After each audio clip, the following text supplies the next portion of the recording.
Part 1. You will hear a conversation between Rachel and Caesar. They are discussing a field trip for the following week.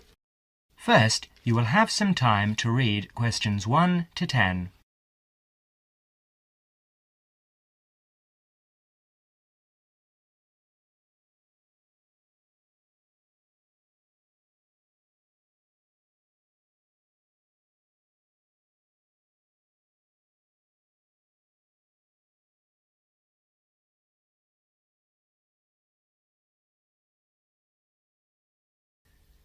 Now listen carefully and answer questions 1 to 7. Hi, Caesar. How are you? Good, thanks, Rachel. I'm fine. I was going to ring you tonight, so it's a good thing I've run into you. I wanted to remind you about the field trip, the 2-day field trip next week. What field trip?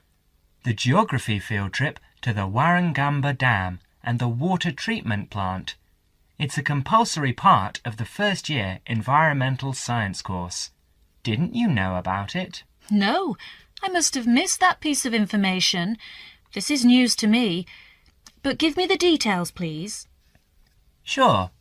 Well, we have to meet outside the library next Monday at 7 in the morning, or you can meet us at 7:45 at the bus station in time to catch the coach, which departs at 8 o'clock.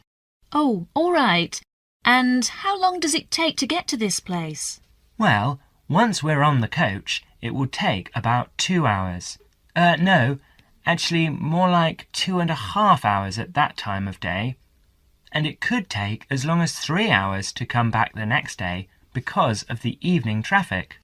And what's the purpose of the trip? Didn't you get the course outline?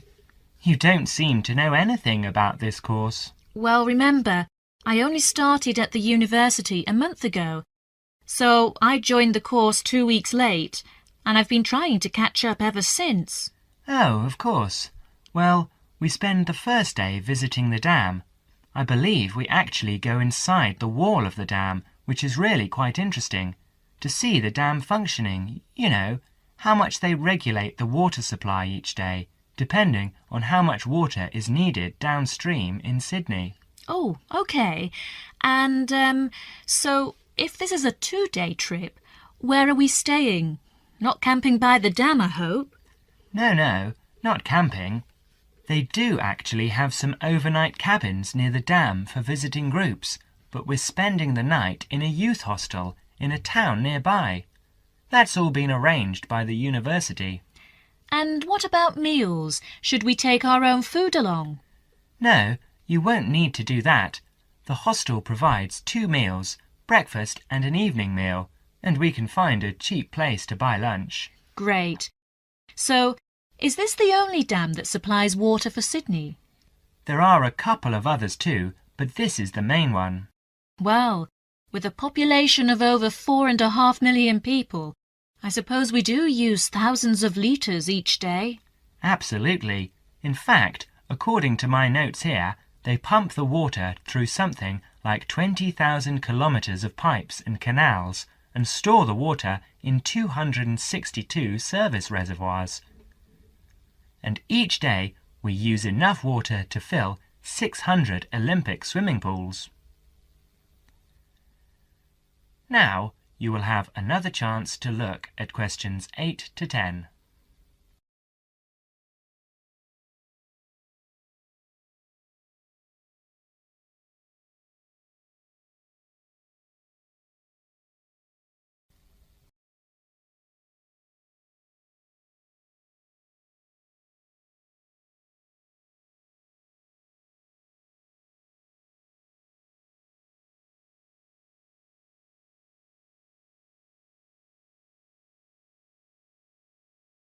As the conversation continues, answer questions 8 to 10.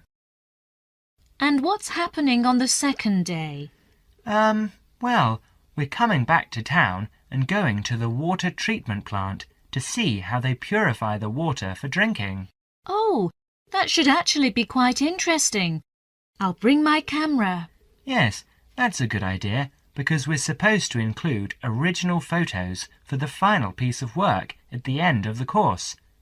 And make sure you bring a notebook and pen or pencil. OK, I'll do that. You'll probably need some good walking shoes and spare clothes too, and I would recommend that you bring a waterproof coat of some sort because the chances of it raining are pretty good next week. And a hat, perhaps. Sorry, no. I draw the line at a hat. Fair enough.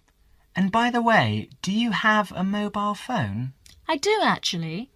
Well, bring that along because that way we can keep in touch more easily. Provided that mobiles work up there, of course. That's a point. Do I need a map? No, I wouldn't bother. We won't need to do any map reading. OK then. See you on Monday, and thanks very much for letting me know.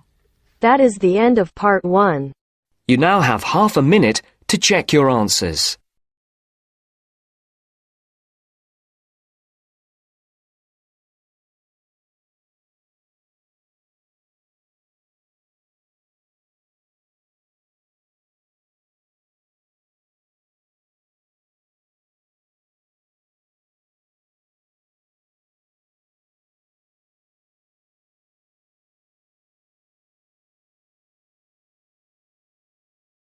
Now turns to part 2. Part 2. You will hear an extract from a radio program called Consumer's Choice, which gives advice to consumers on how to make complaints. First, you will have some time to look at questions 11 to 20.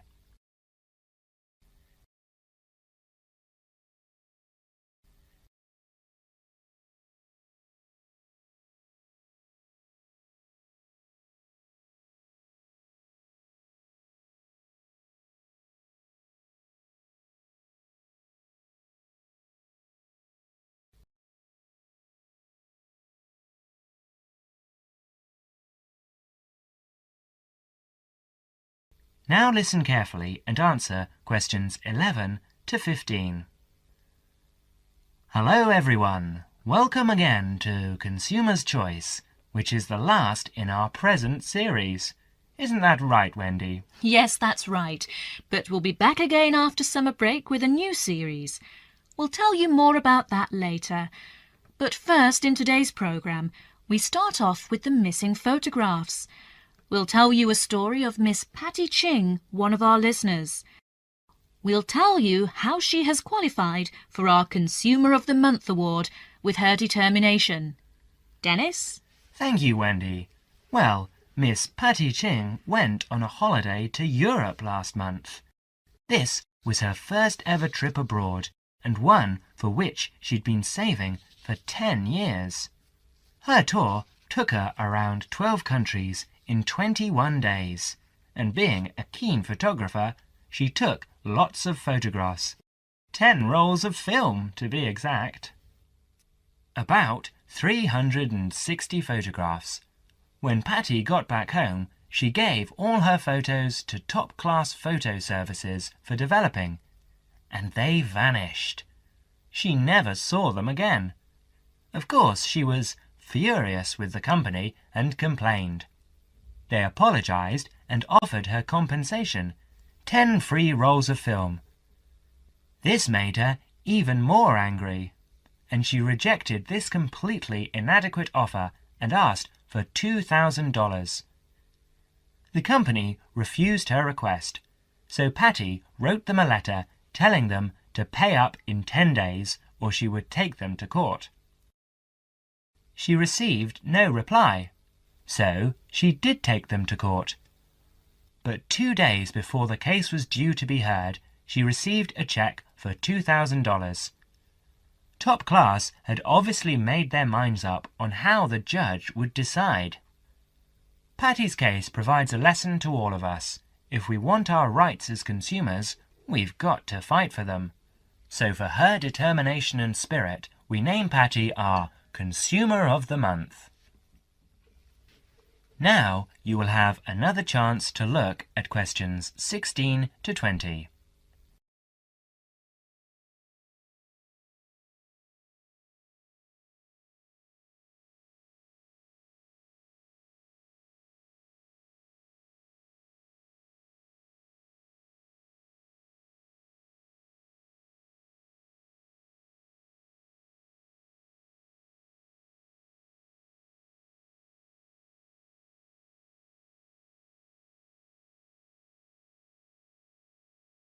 As the conversation continues, answer questions 16 to 20.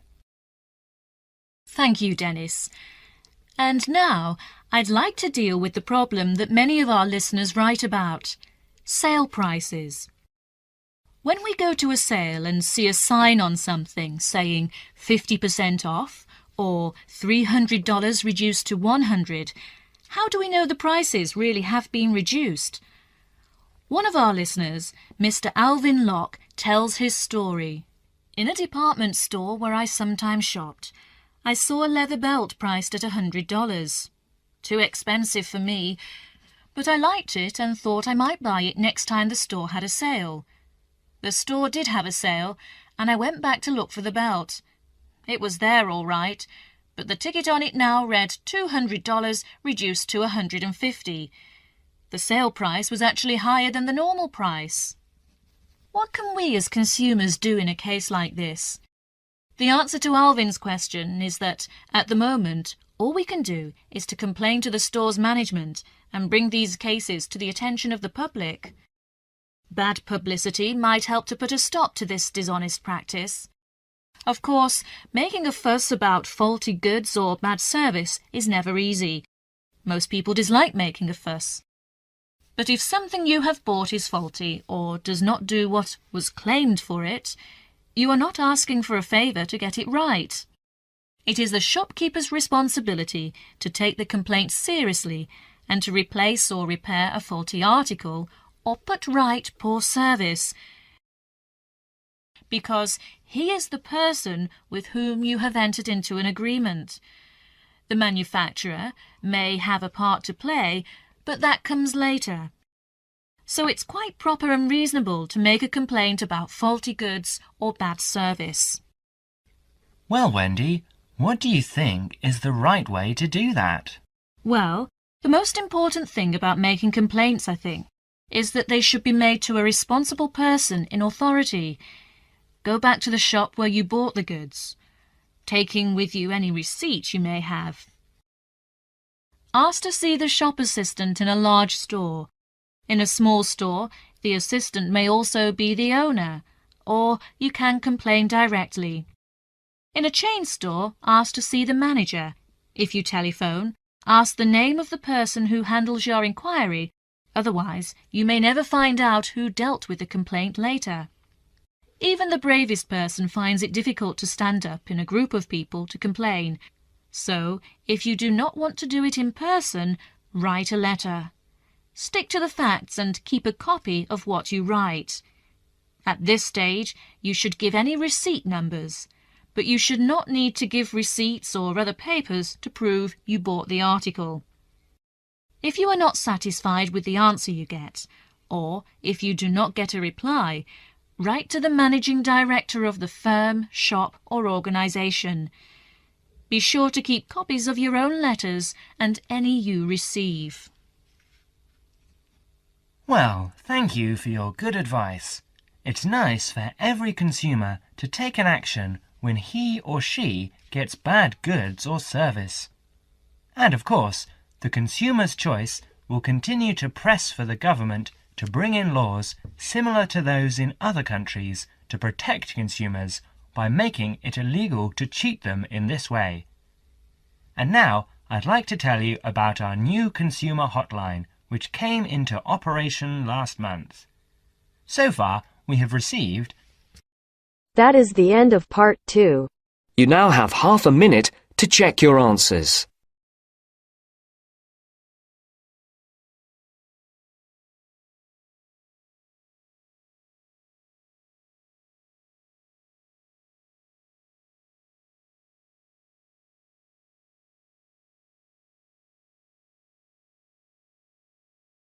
Now turns to part 3.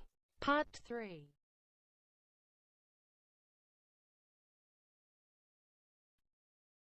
You will hear a conversation between a student and her professor talking about a summer course. First, you have some time to look at questions 21 to 24.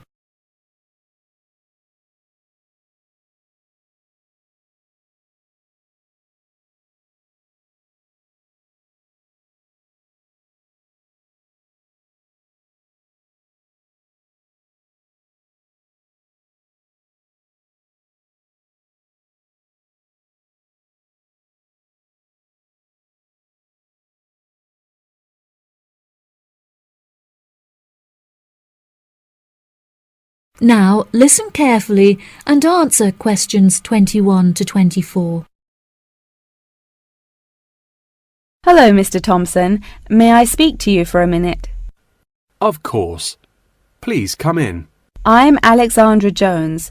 I'm studying sustainability here at the university, and I heard about the summer course that you offer every year. I was considering joining the course and wanted to ask you some questions about it. Yes, of course. Please fire away. Has the course been effective in improving the environment? Yes, absolutely. We have seen great results. Last year we planted a small field of trees, and we have been measuring their oxygen outputs to see the benefits that they have provided to the environment. Since we were regulated by law last month, we are now able to hugely enhance our efforts. Our current goal is to introduce a lot more tree species to the plot so that we can establish a complex habitat and compare the benefits of each species. In order to do this, we need to get a lot more students involved in the project. So I am very pleased to hear about your interest. Well, the project sounds fascinating. I would definitely like to be involved. Absolutely. Over the years, we have received funding from private investors and from selling shares. But the biggest improvement in our research came from a government fund that we received in the first year. This has greatly improved the organization, and we have since won prizes for our research. Wow, how impressive! Yes, it is of the utmost importance to our organization that we find a way to repair the terrible damage that has been done to the environment by the human species. This is no small undertaking, and our resources still need management. But from reports taken of our studies, we have found that teachers and students have greatly benefited from field trips to the tree plantation. Yes, I visited the plantation myself on a field trip 2 years ago, and I found myself greatly impressed by it. We have received a lot of feedback from visiting groups, telling us how impressed teachers, researchers, and students alike have been during their visits. Due to the educational facilities that we have carefully structured, I know that the visits are useful and engaging for students, and that their experience is particularly special. Before you hear the rest of the conversation, you have some time to look at questions 25 to 30.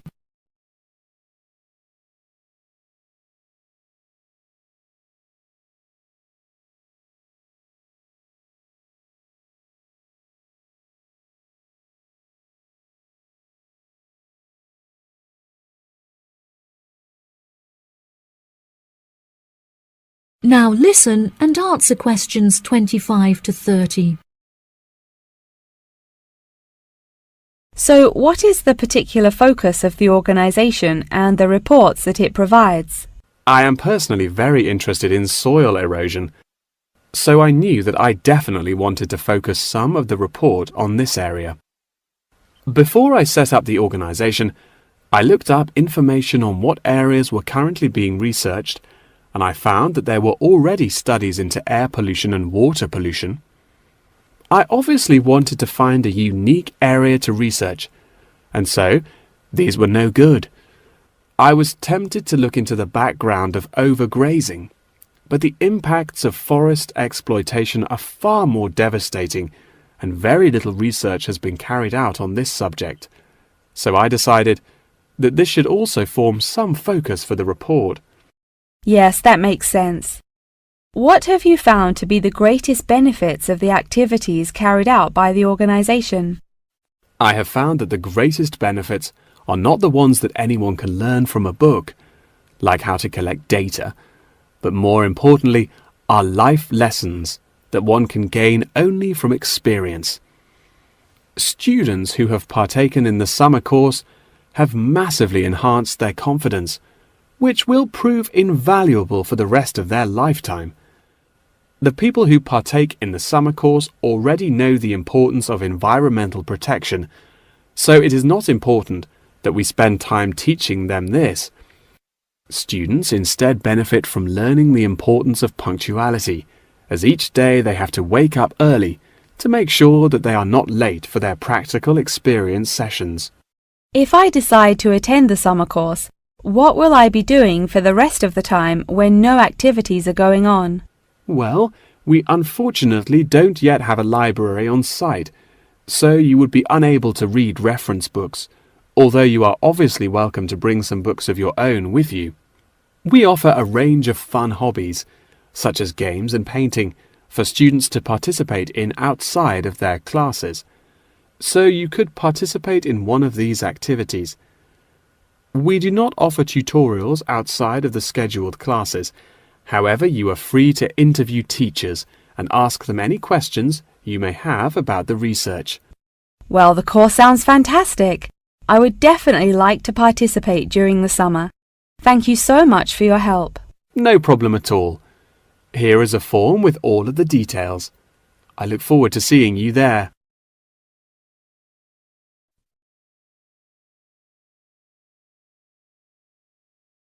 That is the end of part 3. You now have half a minute to check your answers.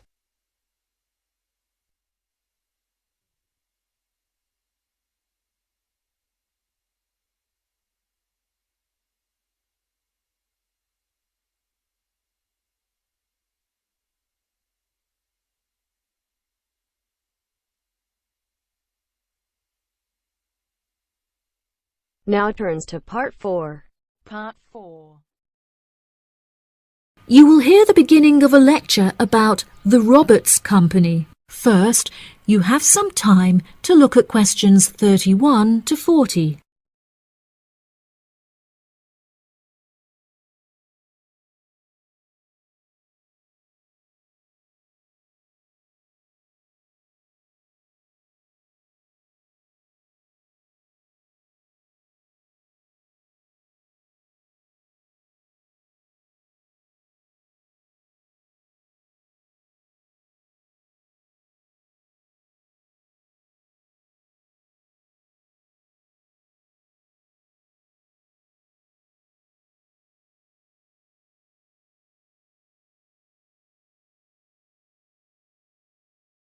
Now listen carefully and answer questions 31 to 40. Good morning. In the last few lectures, I've been talking about the history of technology in the modern world. But today, I want to use Roberts as our case study, which is a company that develops complex camera technology for a range of industries and disciplines. Since the camera was invented in 1816, it has changed and improved dramatically, with cameras now in existence that can fit on the head of a pin. The company has been founded on a series of principles by which the company operates in its day-to-day business, the most important of these being to enhance the present development of camera technology. Roberts has a philosophy pioneering innovation, having been responsible for the invention of numerous technologies since it was founded by Dwayne Roberts in 1957. It has achieved many of its aims over the years, but its principles and founding aim persists through time, which is to explore new facts and imagine the unimaginable. The cameras produced by Roberts have a multitude of potential applications that are currently being explored. One of these is an anti-gravity camera that they aim to attach to a space satellite from where it will record live, high-definition video and provide fascinating new views of planet Earth. It could also prove useful in exploring other planets by providing researchers with never-before-seen images of the universe.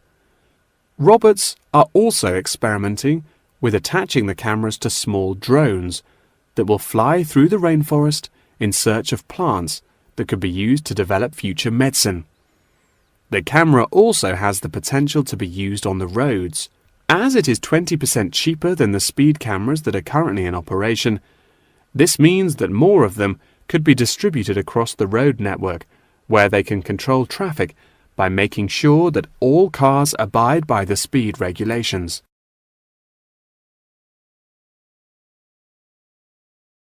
Despite this diverse range of potential applications, The cameras are presently used for very different, more domestic purposes.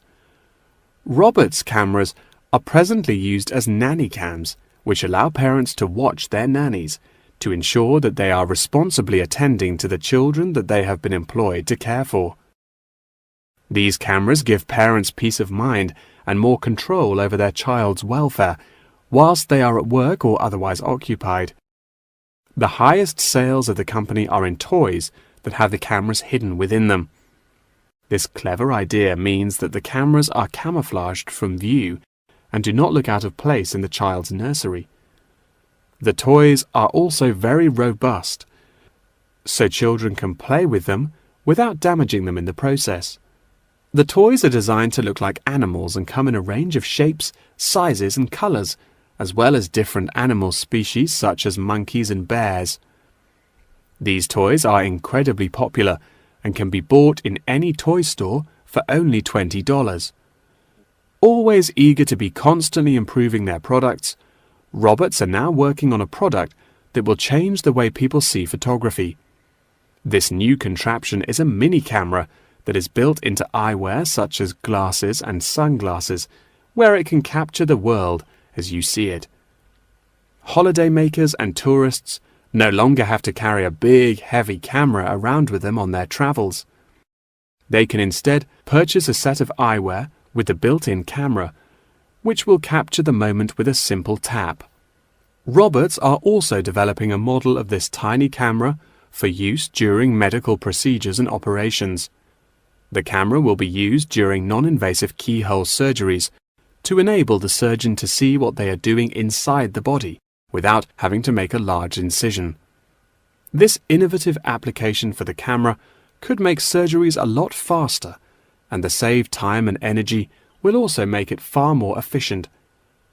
As the patient will no longer have to undergo a large incision for their surgery, it also means that their recovery will be much faster with a greatly reduced chance of post-op infection. If any of you have an interest in working in this field of technological invention, Roberts is a very diverse and fast-growing company that would be a fantastic internship opportunity. Every year they organize a series of competitions where entrants stand the chance of winning a place in their internship program. So I would suggest that all of you enter. That wraps up the lecture for today. Please remember that attendance is mandatory. That is the end of part 4. You now have half a minute to check your answers.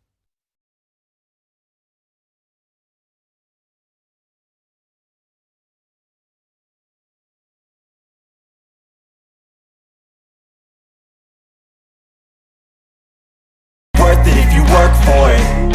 It's only worth it if you work for it. I won't stop till they hear me now. I won't stop till I wear the crown.